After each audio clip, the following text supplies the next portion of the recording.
রাষ্ট্রীয় যে ব্যবস্থাটা ছিল হাসিনা নিয়ন্ত্রিত, যে হাসিনা সব কিছুকে আসলে হচ্ছে নিয়ন্ত্রণ করেছিল।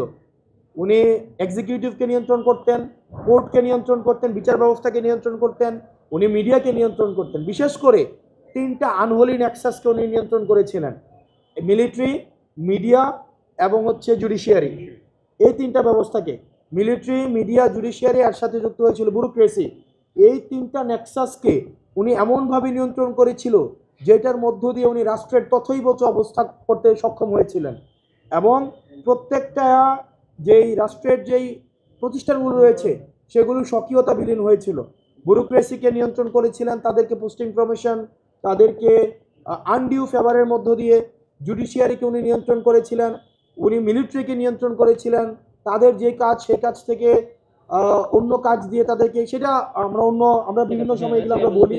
আমরা এই মামলায় যারা হচ্ছে আপনার দায়ী, বিশেষ করে এই মামলায় দায়ী হচ্ছে প্রশাসন।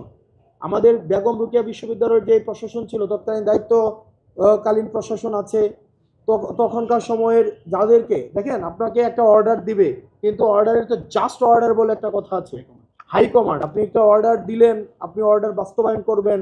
তখনকার সময় এই যত আনজাস্টিফাইড অর্ডার আছে, এই অর্ডারগুলো যারা বাস্তবায়ন করেছে শুধুমাত্র পোস্টিং প্রমোশনের জন্য।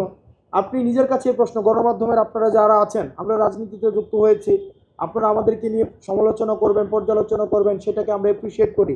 কিন্তু আপনাদের কাছে আমি একটা প্রশ্ন রেখে যাচ্ছি, যদি আন্দোলন ব্যর্থ হতো, যারা আন্দোলনকারীদেরকে রাজাকার, নাশকতাকারী, বিএনপি, জামাত এবং শিবিরের এজেন্ট বলে যারা গণমাধ্যমে প্রচার করেছিল, তাদেরকেই কিন্তু সাহসিকতার জন্য পুরস্কার দেওয়া হতো, তাদেরকেই কিন্তু সাহসিকতার জন্য সাংবাদিকতার পুরস্কার দেওয়া হতো না? দেওয়া হতো। আমরা তখনকার সময়ের আমি দেখেছি অনেক সাহসী গণমাধ্যম ছিল, কিন্তু এর মাঝখানেও কিছু কতিপয় প্রত্যেকটা সংস্থার মধ্যে এমন ছিল। আমরা আসলে তাদের বিচার চাচ্ছি। নিরপেক্ষ, সত্য প্রকাশে আপোষহীন।